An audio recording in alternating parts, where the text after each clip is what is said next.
pessoal.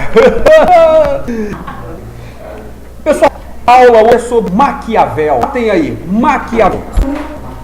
Pois bem. Para que possamos falar sobre Maquiavel, faz-se necessário que o meu aluno não fique de o seu contexto histórico. O contexto histórico é muito importante, que pode entender o seu família filosófico.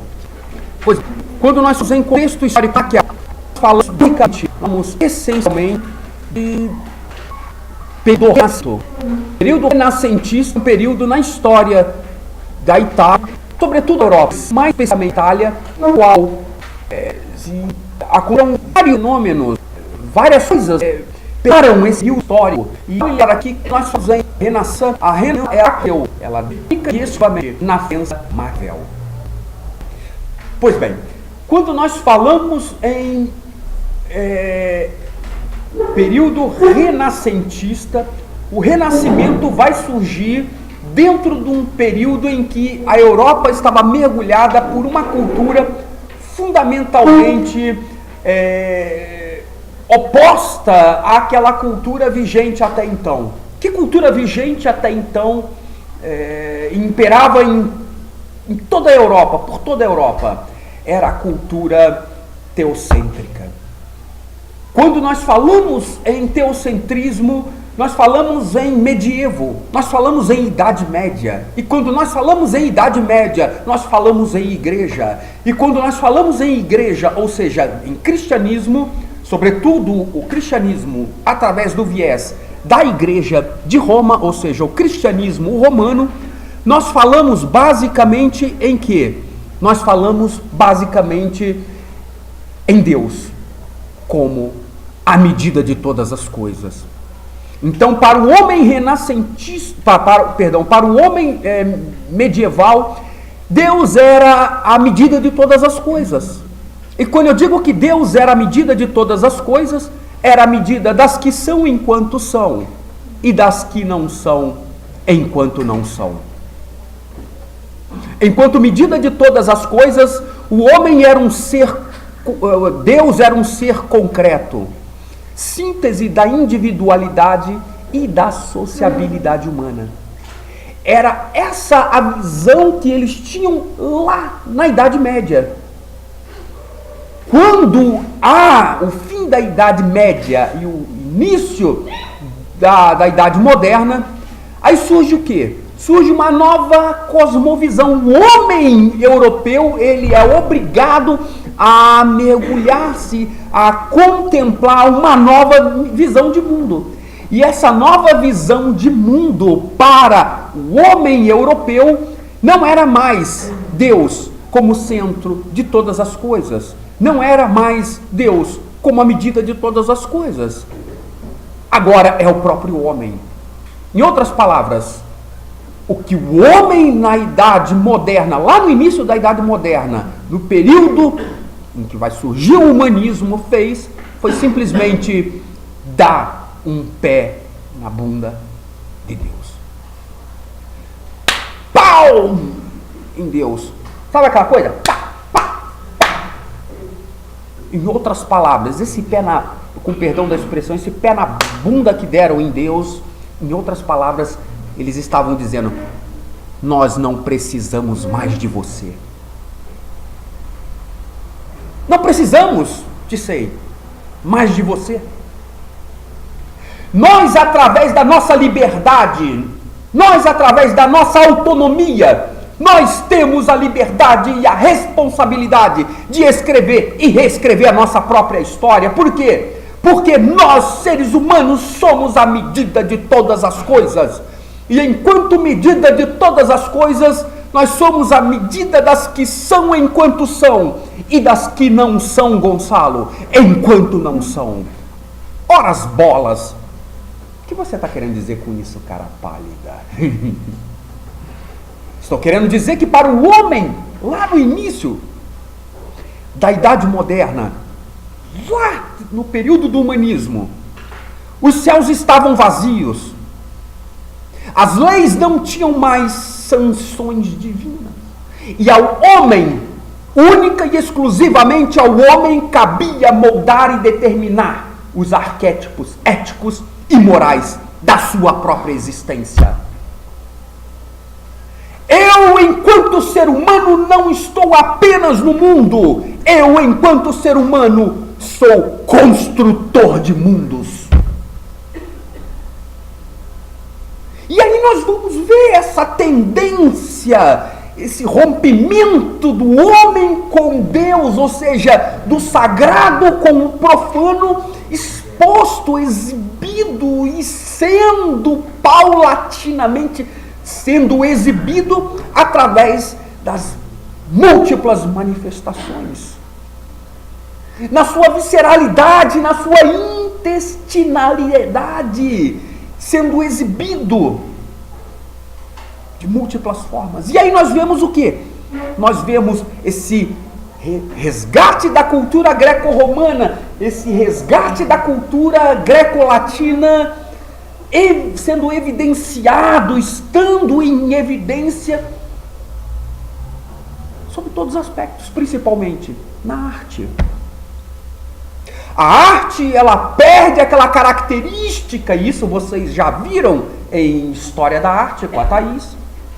A arte vai se dissolvendo. Quando eu digo que a arte ela vai se dissolvendo daqueles requintes sagrados, e ao despir-se desses requintes sagrados, ela vai adotando uma nova característica, ela vai adotando uma nova postura, que é a arte profana.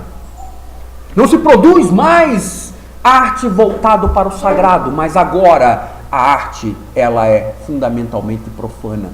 E quando nós falamos, entendeu, desse desvínculo, esse desvínculo também acontecerá no âmbito da política.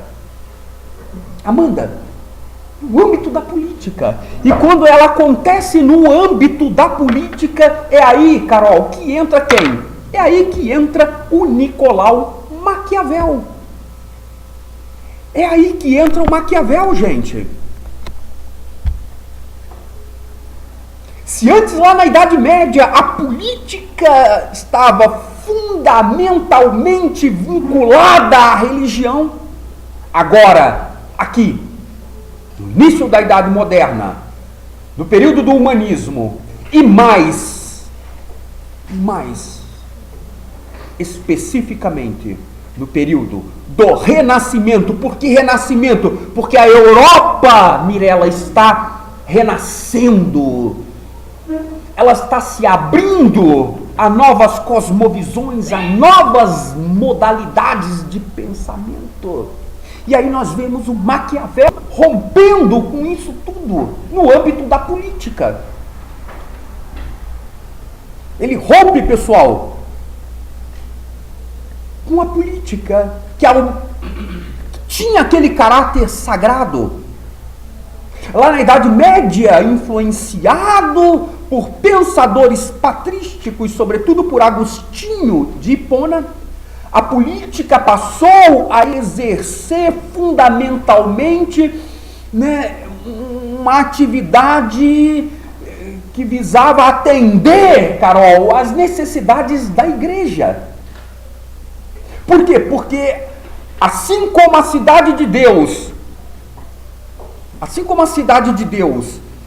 deveria sobrepujar a ação do homem lá em Santo Agostinho, a cidade dos homens em Santo Agostinho, a cidade de Deus deveria sobrepujar a ação da cidade dos homens em Agostinho. A cidade de Deus, sendo representado pela igreja, deveria subjugar a ação do Estado, ou seja, dos reinos e impérios dos homens. Percebe que em Agostinho a cidade de Deus puja a cidade dos homens? Como é que a cidade de Deus sobrepuja a ação da cidade dos homens? A cidade de Deus, sendo representada pelo cristianismo, deve sobrepujar a ação dos reinos e dos impérios, que é a igreja, que é a política.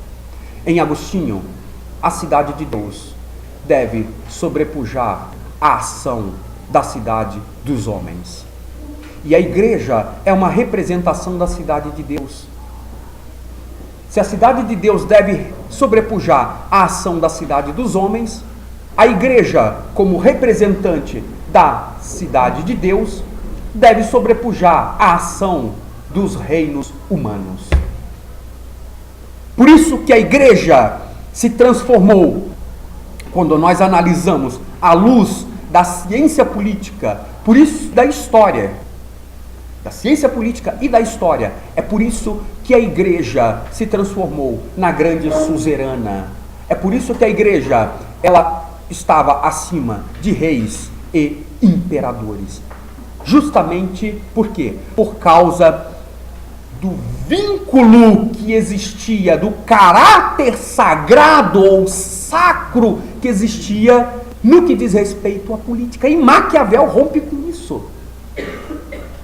Maquiavel vai romper com isso. Quando Maquiavel rompe com tudo isso, Maquiavel vai dizer que, como o pai da filosofia política, o pai da ciência política na Idade Moderna, Maquiavel vai dizer que política e ética não possuem nenhuma relação. Maquiavel vai dizer que, repetindo, política e ética não possuem nenhuma relação. Por que ele vai dizer que a política e a ética não possuem nenhuma relação? Porque Maquiavel está estabelecendo com isso, lançando as bases, tudo isso, para um modelo de política, o quê? Para um modelo de política que nós podemos considerar, à luz da ciência política, como sendo autônoma e laica.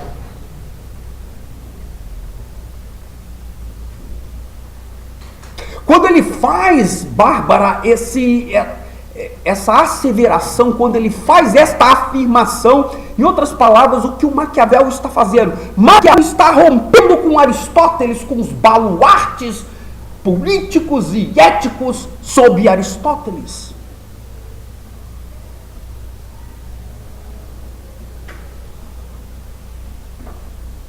Kaline, Aristóteles dizia que a política e a ética andavam de mãos dadas. Por que a política e a ética andavam de... Porque, segundo Aristóteles, tanto a política quanto a ética possuía a mesma dimensão teleológica. Quando Aristóteles vai dizer que a política e a ética possuem as mesmas dimensões teleológicas, ele está querendo dizer que tanto a política quanto a ética, apontam para um desígnio, apontam para uma finalidade. Que desígnio, que finalidade é esta? Esse desígnio e esta finalidade é a eudaimonia. Em essência, eu não posso falar de política separando a política da ética. Em Aristóteles estão estes dois conceitos entrelaçados. Por que o Maquiavel rompe com Aristóteles? Porque o modelo de filosofia vigente lá na Baixa Idade Média, a partir de São Tomás de Aquino, é o aristotelismo. O que é a escolástica medieval, se não aristotelismo tomista caiado com a aristotelismo tomista caiado com a nomenclatura tomista? Isso é o escolasticismo medieval. É aristotelismo puro, caiado com uma nomenclatura tomista. É um aristotelismo cristianizado.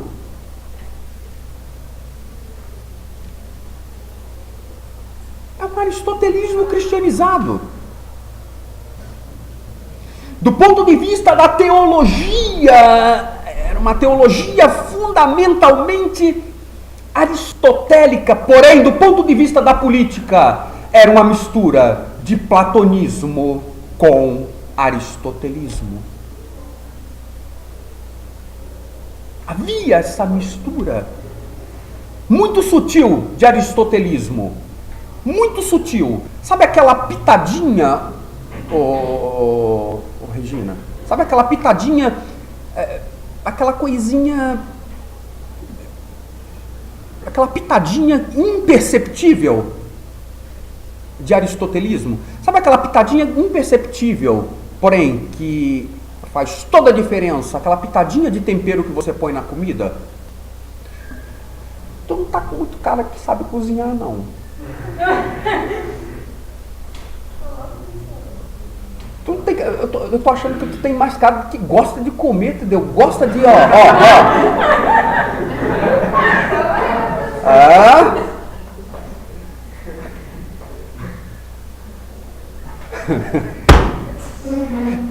Já te escuto faz tempo, ó. Ei. O então, que mais destacava era Platão. Era o Platão, Isa. Era o Platão. Havia, sim, uma pequena pitadinha de aristotelismo. Mas quem mais se destacava era o Platão.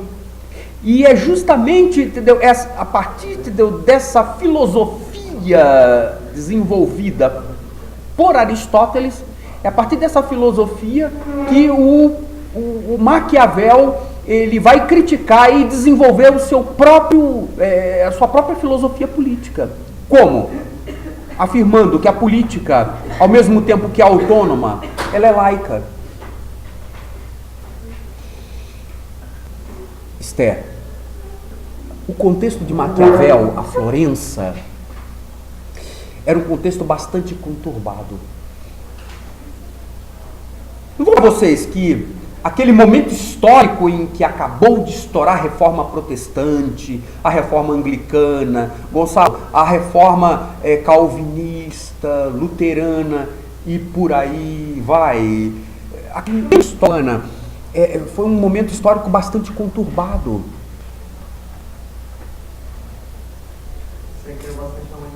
Hã? Sim. Eu estou dialogando com várias disciplinas. Isso é proposital, justamente para atender essa necessidade da UEL, interdisciplinariedade. Pode ver lá no programa deles lá. Eles cobram esse caráter interdisciplinar. O aluno ele tem que saber estabelecer correlações com as outras disciplinas. O que eu estou fazendo é proposital.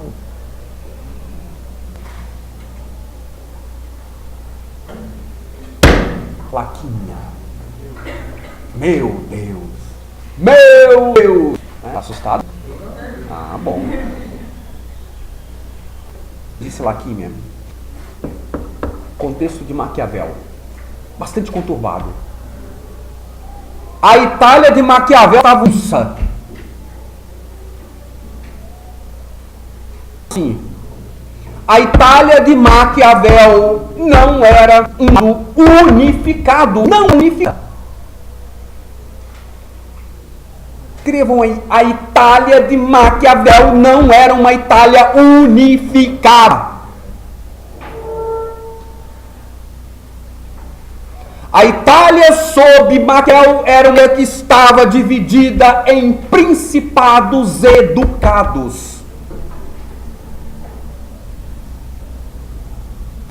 Em principados educados. Príncipes governavam a Itália.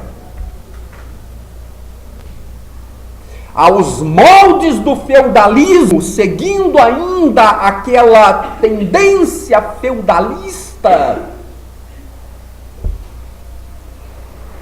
que ainda era muito forte na Europa, por incrível que pareça, ainda era muito forte. Seguindo essa tendência feudalista, Maquiavel não fugia à regra. Não era uma exceção à regra. Seguia as mesmas tendências.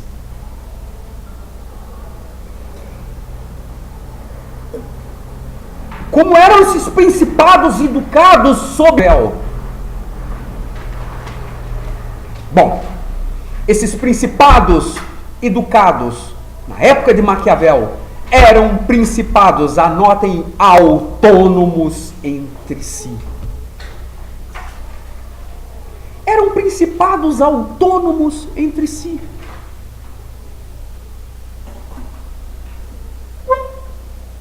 Quando eu digo que eles eram autônomos entre si, eu estou afirmando que esses principados e ducados possuíam um governo próprio. Esses principados e ducados, eles possuíam um exército permanente próprio. Esses principados e ducados, eles possuíam um sistema tributário próprio, peculiar, característico dele, bem como um sistema judiciário.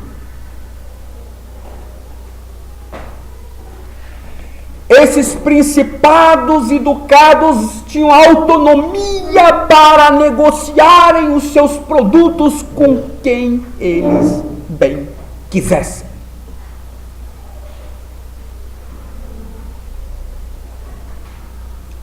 E aí? E aí entra dentro deste contexto a relação de quê? A relação de protecionismo. Entra nesse contexto uma relação, acontece, melhor dizendo, uma relação de protecionismo.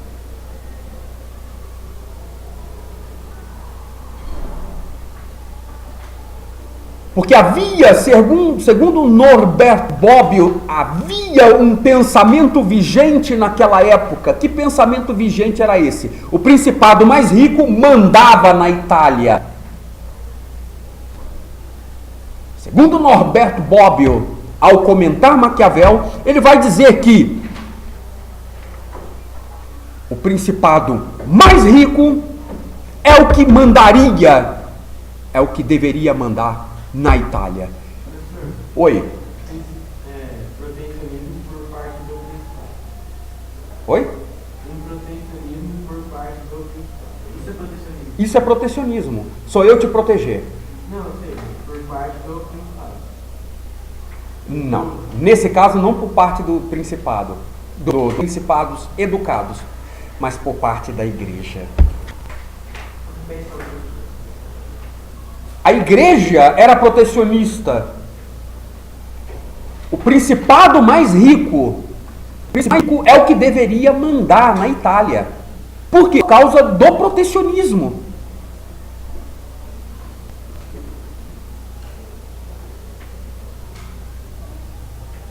Por que o principado mais rico deveria mandar na Itália? Porque o principado mais rico tinha condições, e isso aconteceu. O principado mais rico, ou o ducado mais rico, tinha condições financeiras, econômicas suficientes para comprar cargos eclesiásticos. E isso aconteceu, como acabei de falar. Com quem? Com a família dos Médicis. Lorenzo Médici, que foi o chefe do Principado de Florença, principado este na qual Maquiavel teve o privilégio de servir como uma espécie de chanceler, né?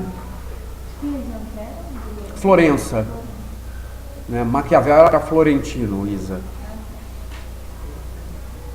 Esse principado, ele comprou a eleição, o cargo do Papa. O Papa Pio X era da família dos Médicis, ou seja, enquanto cardeal, o nome dele era Giovanni Médici. Ele teve a sua eleição papal comprada a peso de ouro. Não vão pensar vocês. Ele foi eleito através do voto divino, que não sei o que, da aprovação. Não. Era muito comum na época a venda de títulos, de cargos eclesiásticos. Qual que era o nome do Leão X. Foi o mesmo Papa do Martinho Lutero. E aí? Pessoal, aí que eu te coloco no poder, mas em contrapartida, ao te colocar no poder, você vai proteger, como príncipe, você vai proteger os meus interesses, você vai proteger os meus negócios. E foi isso que aconteceu. Daí a relação, Tomeleri, daí a relação de protecionismo. Eu te coloco no poder, mas em contrapartida, você protege os meus negócios. Você viabiliza meios, mecanismos para eu negociar os meus produtos, para eu me enriquecer. Tudo isso estava acontecendo dentro do contexto sob Maquiavel, gente. E aí?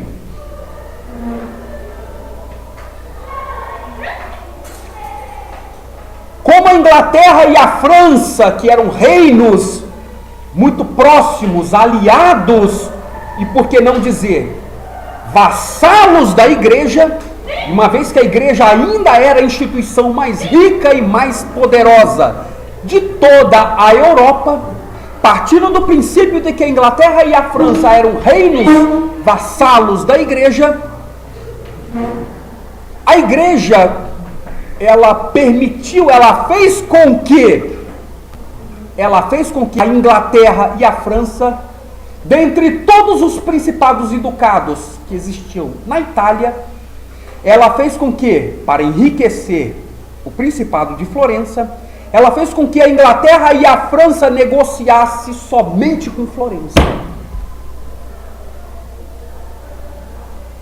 Percebe? Protecionismo.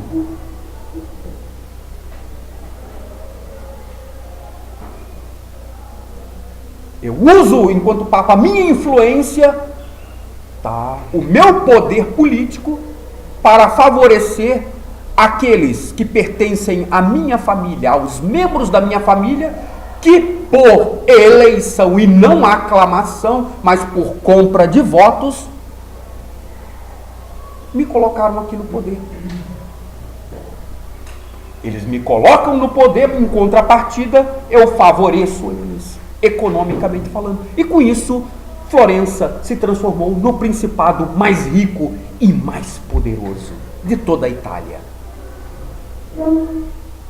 Esse era o problema. O problema é que esses principados e ducados, a fim de deterem todo o controle da Itália, eles viviam em constantes guerras civis. E vocês vão ver isso lá no Príncipe. Maquiavel falando sobre essas guerras civis, lá no Príncipe. É só vocês lerem a obra. Ele vai falar dessas guerras. Eles viviam em constantes desavenças. Era milícia invadindo, era exército de um principado invadindo outro. Na tentativa de quê? De depor e tomar o território do outro. Era mais ou menos a mesma coisa que acontecia na Grécia Antiga. Uma polis invadia a outra com que finalidade? Com a finalidade de subjugar a outra. Exercer domínio sobre a outra. Isso é histórico, faz parte da miserável condição humana, lamentavelmente. Mas, historicamente falando, a história está aí como mestra dos homens para nos dar inúmeros exemplos. E aí entra Maquiavel. Maquiavel, enquanto indivíduo que está ali no intestino da história, ele está fazendo uma análise intestino-visceral, na sua visceralidade da coisa, Carol.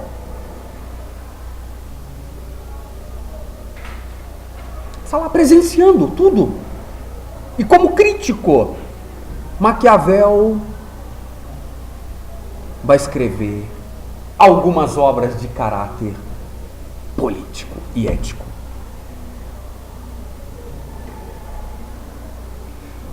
Quando ele escreve estas obras para propor um novo modelo de política fundamentado nos moldes republicanos, ele vai escrever 3 obras.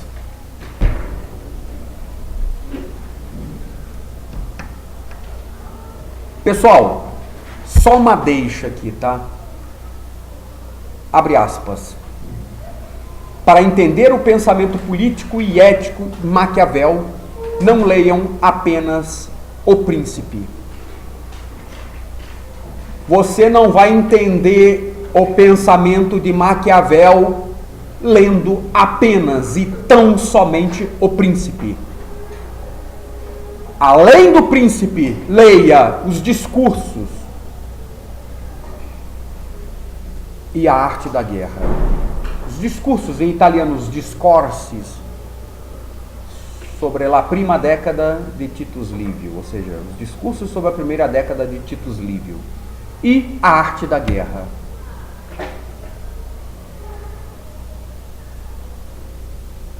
Em O Príncipe, o Maquiavel, ele fala, de certa forma, e alguns comentaristas dizem que ele direcionou aos Borgias. Alguns comentaristas já dizem que Maquiavel era um oportunista, porque enquanto chanceler do Principado de Florença, segundo alguns comentaristas, o Maquiavel, ele escreve O Príncipe e endereça aos Borgias. Por quê? Porque ele queria puxar o saco dos Borgias, para que com isso, através desse puxa-saquismo, ele pudesse manter-se no poder, ou seja, na chancelaria. Ele pudesse manter o seu cargo de chanceler, manter-se no poder da chancelaria, na direção da chancelaria.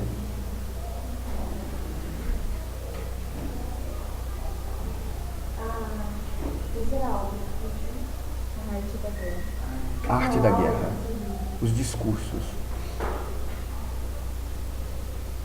Mas posteriormente nós vemos que o Maquiavel vai endereçar também a Lorenzo Médici, também chamado de Lorenzo o Magnífico. Está lá no prefácio da coleção Os Pensadores. Leiam lá o prefácio. Texto introdutório que apresenta a obra.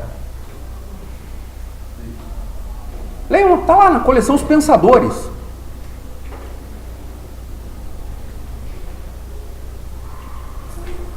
Porém, quando nós analisamos a partir da perspectiva da ciência política, nós percebemos que Maquiavel não está nominando, olha, a princípio, Laquímia pertence a fulano. Posteriormente, Mirella pertence a ciclano. Não! A obra O Príncipe está direcionado, segundo Maquiavel, a todos e quaisquer indivíduos que venham porventura, ou que porventura se enquadrem dentro dos ideais de virtude e fortuna.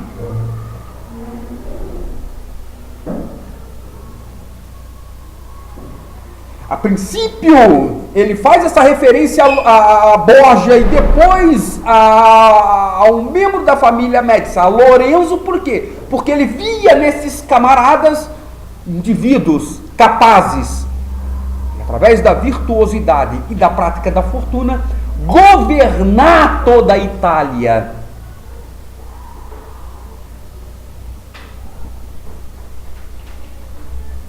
Mas esses mesmos indivíduos perseguiram ele. E aí?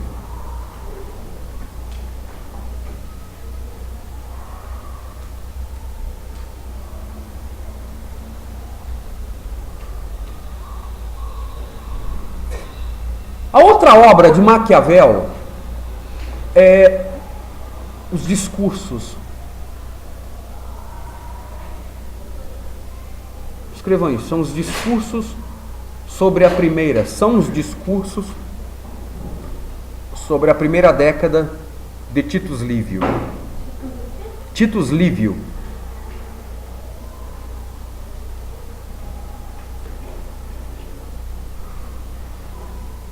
Quem foi Titus Livio?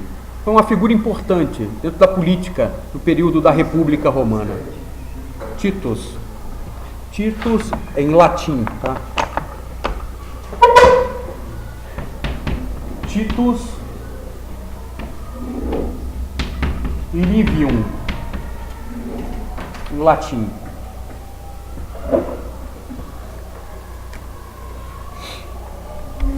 Em latim antigo, muito antigo, é desse jeito, com M no final.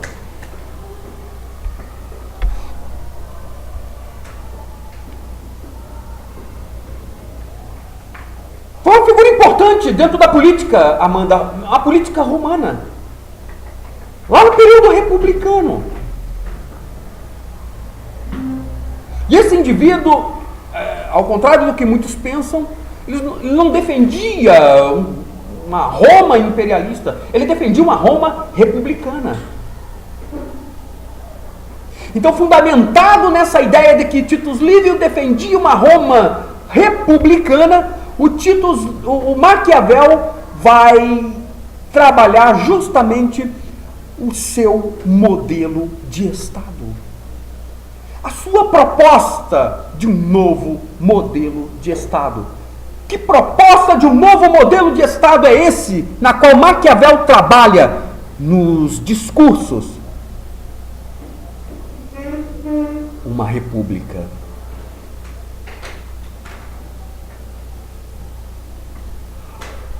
O príncipe, ou seja, o príncipe, aquele indivíduo que vai governar a Itália, deve governá-la sob uma república. Ele deve instaurar uma república.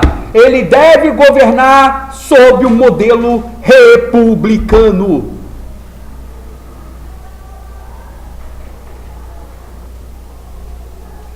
O príncipe deve ser um republicano.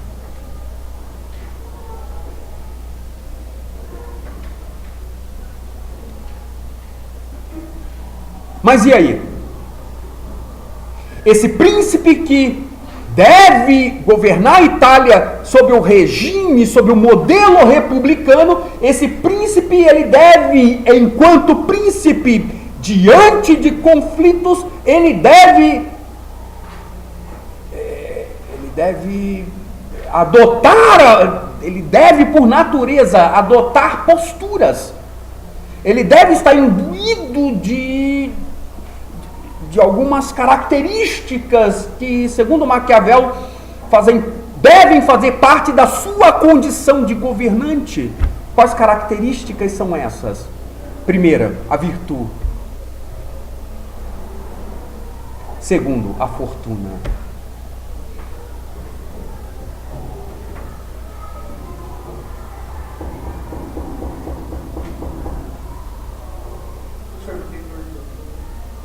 Quando eu estiver falando sobre isso, eu vou explicar o porquê.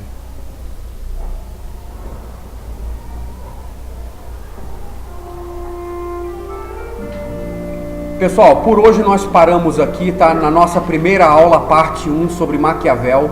Na aula que vem eu falo sobre o pensamento político e ético propriamente dito sobre Maquiavel. Hoje foi contexto histórico e a apresentação de suas obras. Na aula que vem, pensamento político dele. A aula de hoje é de suma importância, gente. De suma importância. Tá? Então tá, gente. Valeu, muito obrigado pela atenção de vocês. Tchau, tchau, gente. Até semana que vem. Compartilha